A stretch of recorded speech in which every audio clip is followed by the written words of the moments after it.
Hi friends, nice to see you. My name's Cara Lau.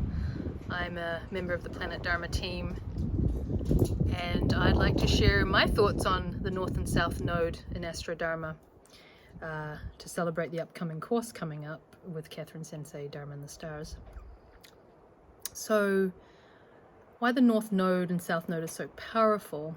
Because it's really about our unfoldment and stepping into what's challenging for our growth, right? So in my case, I have a South Node in the 8th house Sagittarius, in the sign of Sagittarius, and my North Node is in the 2nd house in Gemini. So the South Node is where I've come from. It's what we've done a lot of in this lifetime, perhaps in previous lifetimes. It's been worked a lot. We're very comfortable with it, but it's kind of got a bit old. It's got a bit stale and stinky and not so helpful. It's kind of been overdone. It's imbalanced. Whereas the North Node is what we haven't worked so much. It's the opposite in quality of the South Node. And it's what might feel strange, a bit uncomfortable, a bit like, what? What is that? I don't get it, right? That's what the North Node has felt like to me anyway. But over time, through developing the North Node, the positives of the South Node start to shine. In my experience, it's been a very long process. It's not like some forms of Dharma challenges where you just kind of do it a couple of times and really see a pattern and it's done. This feels like a real working of a giant wheel, which I guess that makes sense if we're talking about a whole lifetime or previous lifetimes in terms of inertia and momentum. So my South Node is in Sagittarius in the 8th. So the 8th house is about the unseen, the occult, the taboo, birth, death, and sex. It's the house of the sign of Scorpio. Maybe attraction to the mystical, those kind of forces, and very emotional, that kind of experience. It also has to do with other people's money and legacies, inheritances. And then it's in the sign of Sag, so Sagittarius is coloring that 8th house. And for me, Sagittarius has shown up in constant travel since a very young age. My family were expats. I moved every 3 years from the age of 5. Lived in multiple countries by the time I was 23. And so there really was that Sagittarius always going over the hill, what's next, explore, travel, higher learning. I studied all kinds of things. And I still do have a proclivity to want to just learn everything, take every new course that's out there, keep moving, keep traveling. Every 3 or 4 years I get itchy feet and okay, I want to leave, I want to go somewhere else. It's just part of that South Node. That's my patterning.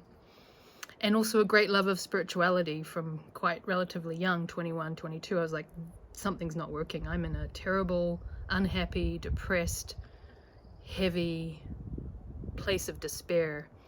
And that's when some intuitive moment, which is 8th house again, coming in and said, you need to meditate and you need to do a retreat. And that was like, boom, and I did it.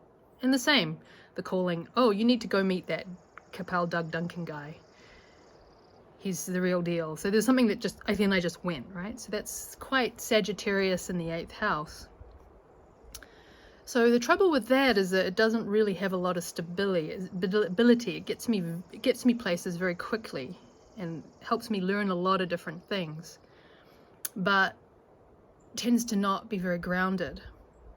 And so what has really helped is well, it's happened kind of naturally too, being in the Dharma, is the exploration of the North Node being in the 2nd house in Gemini. So that's really getting down to business. What might be seen as boring in a way to a Sagittarius 8th house type is actually just doing my work, earning my own livelihood, supporting myself, really exploring what's of value, learning how to communicate in real terms with people rather than some spiritual mumbo jumbo, spiritual esoteric generalities. It's helped me get more real. And I remember learning about permaculture, and that really felt like a North Node in the 2nd house. I remember I became one of the first farm managers here, and I had no idea how to even plant a seed. So that was a real working of that north node in the second house. And then in talking to people about it, helping organize eco courses here at Clear Sky to help share the word about these grounded material farming, eco-farming practices, right?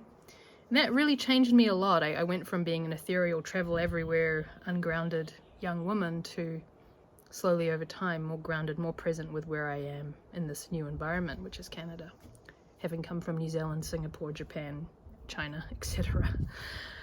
So yeah, I hope that gives you a little bit of a essence of what the North and South Node is.